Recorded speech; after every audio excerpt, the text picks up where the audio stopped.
So I think the benefit of a patient engagement portal is the patient takes control of how the trust communicates with them, by which I mean, if a patient is digitally native and is happy to communicate via that way with the trust and be communicated with in that way with the trust, then they can access the portal, they can access the documentation electronically and all the benefits that offers in terms of accessibility benefits, etc.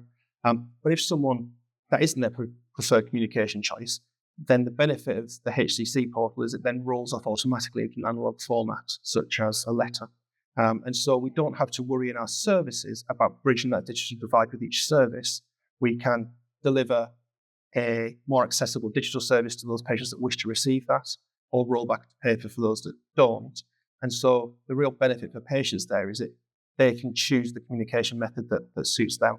And I guess there's more benefits from the admin. Yeah, absolutely. But another key point is that the patients can choose how to communicate in their own time, because a lot of the time for us in the centralised booking team, it's a Monday to Friday service. So you've got weekend, bank holidays, and they've got that ability to then communicate to us and at least contact and cancel appointments or reschedule if necessary. So it gives that flexibility and making the service more of a 24/7. You're making that kind of asynchronous communication, I guess, to allow patients and to communicate when it suits them, like you say. Absolutely. And our teams to come back to them at a time at which they're able to.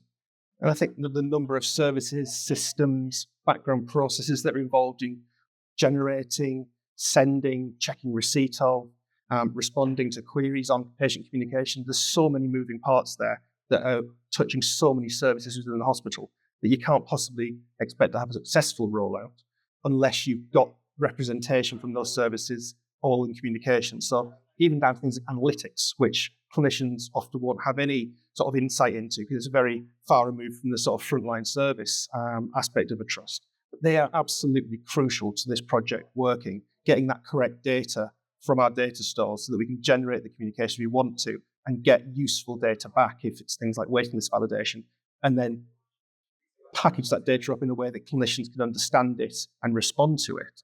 You can't possibly do all that without representation from all of those groups. It just wouldn't work. And so that's why we as a trust have managed to be successful on quite a rapid-paced project, because we've had that face-to-face contact and we've had that ability to deal with obstacles constructively and promptly. I think in summary, you don't know what you don't know. And unless you've got everyone in the room that contributes towards the success of a project, it's not going to be successful. There's plenty of times where I've had to ask Rachel about an admin-related issue that I don't fully understand, and she's been able to make that very clear, and then we can work out the solution from the clinical side that works with the admin processes that are possible within our organisation.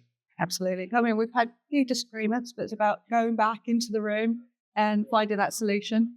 Yeah, completely. So it's not always going to be plain sailing in the sense that you're working often in a resource-constrained environment. But it's about having those full, frank, open discussions about the problems that you've got within the project and how you can all work together to solve